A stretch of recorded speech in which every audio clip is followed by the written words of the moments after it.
Elisabeth Volkenrath, the wrathful Nazi guard, was a central figure in some of the darkest chapters of World War II, inflicting pain and suffering upon thousands of innocent victims. Now let's explore the story behind one of the Third Reich's most brutal enforcers. On April 15, 1945, soldiers of the British 11th Armored Division arrived at the gates of Bergen-Belsen, expecting to find another prisoner of war camp or something slightly out of the ordinary. What they discovered instead was an unfolding humanitarian catastrophe. Thousands of corpses left unburied and tens of thousands of prisoners barely clinging to life.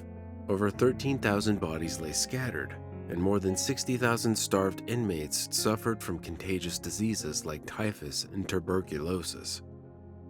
Even the hardened British troops who had already witnessed the horrors of war were stunned by the abject conditions.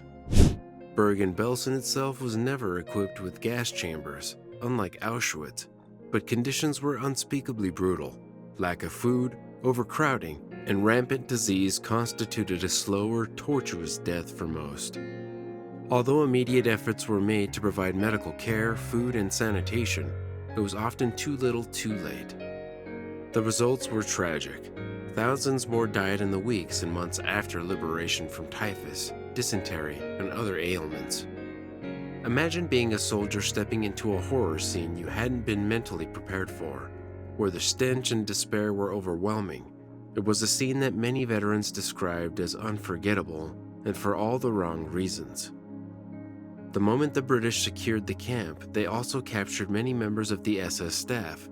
Among those was one of the most feared female Nazi guards, Elisabeth Volkenrath. Born in 1919, her life before the war remains somewhat obscure compared to high-profile figures, but available records suggest she did not come from a particularly fanatical background. Nonetheless, from the moment she joined the SS in 1941 at the Ravensbrück concentration camp, an all-female camp notorious for its inhumane medical experiments, she quickly developed a reputation for cruelty.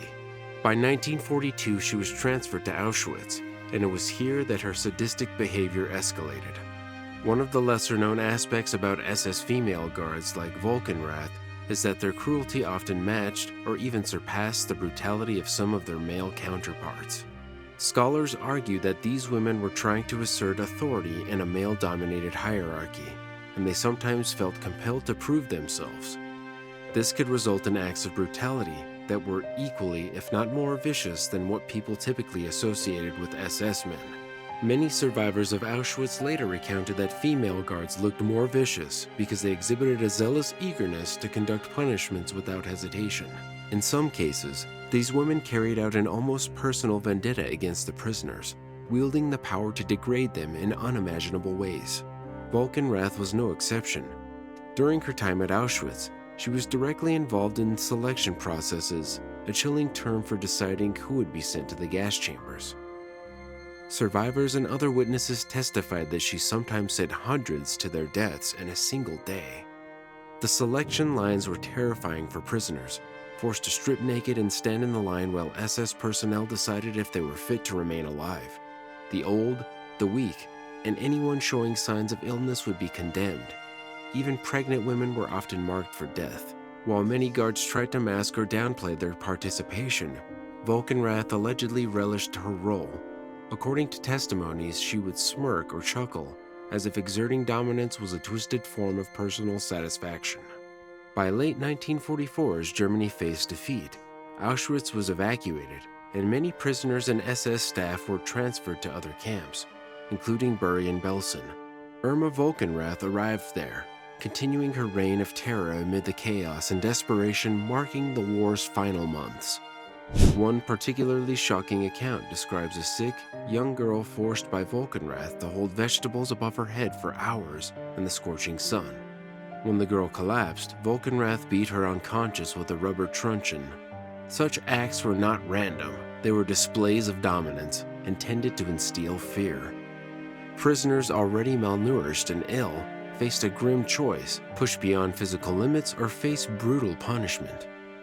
Volkenrath also delighted in denying prisoners basic sustenance. She often claimed inmates were too well fed or too hydrated, ignoring their skeletal frames. Starvation became a tool of power, with food withheld as collective punishment for minor infractions, such as losing a tool or failing to line up quickly at roll call. Her actions pushed inmates even closer to death. As liberation approached, Bergen-Belsen descended into chaos. Diseases like typhus and dysentery ravaged the camp, and the SS hierarchy disintegrated. Yet Volkenrath remained a figure of terror, reportedly beating prisoners even as British forces entered the camp.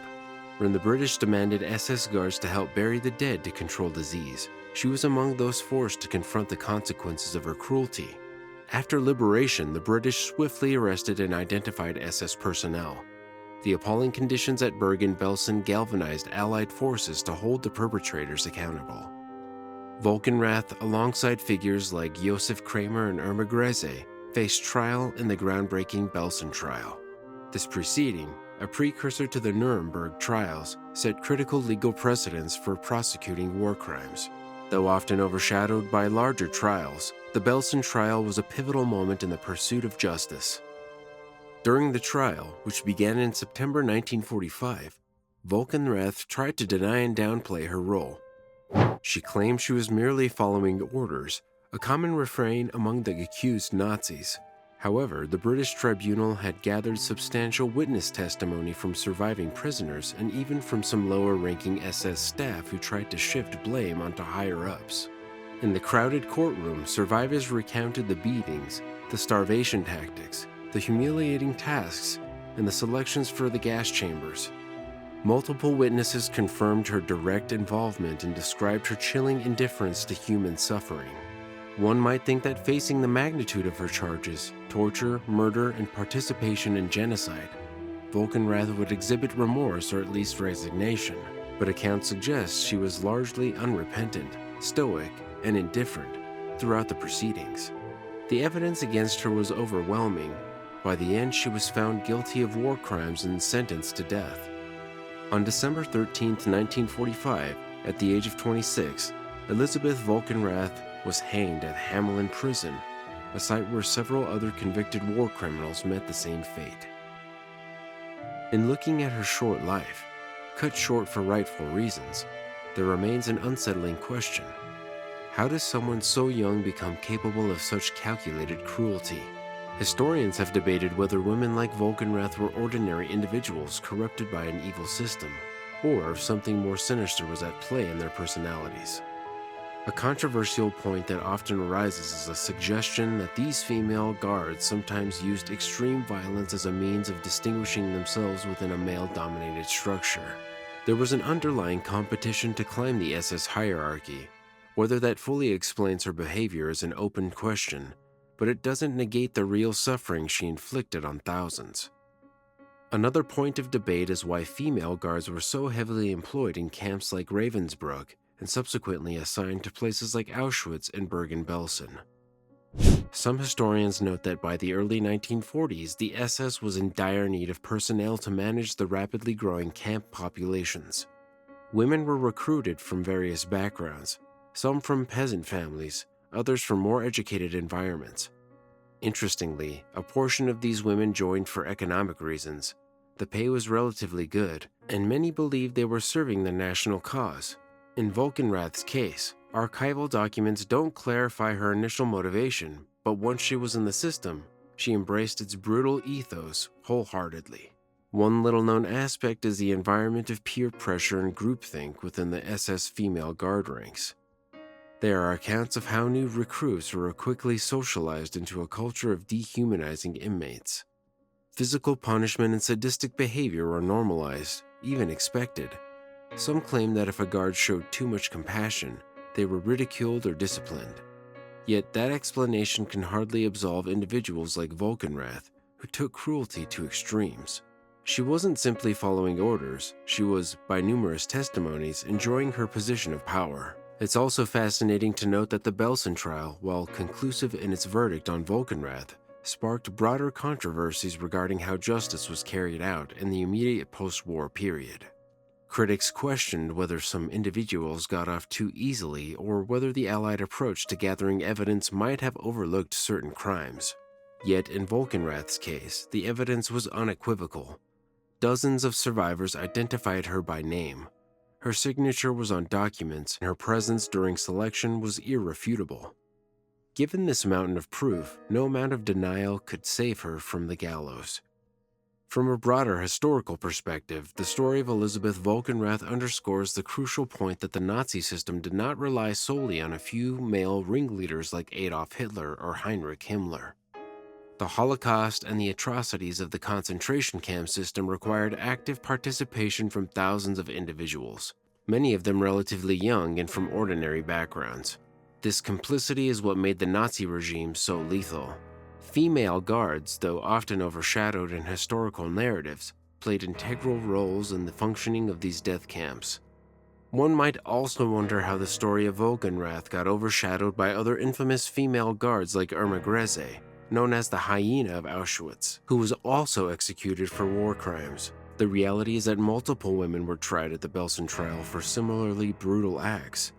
It was a large-scale proceeding that encompassed numerous defendants, so public attention often gravitated toward the few who captured headlines. Nonetheless, the historical record remains clear. Volkenrath was among the worst, and her name is etched in the annals of Nazi atrocity.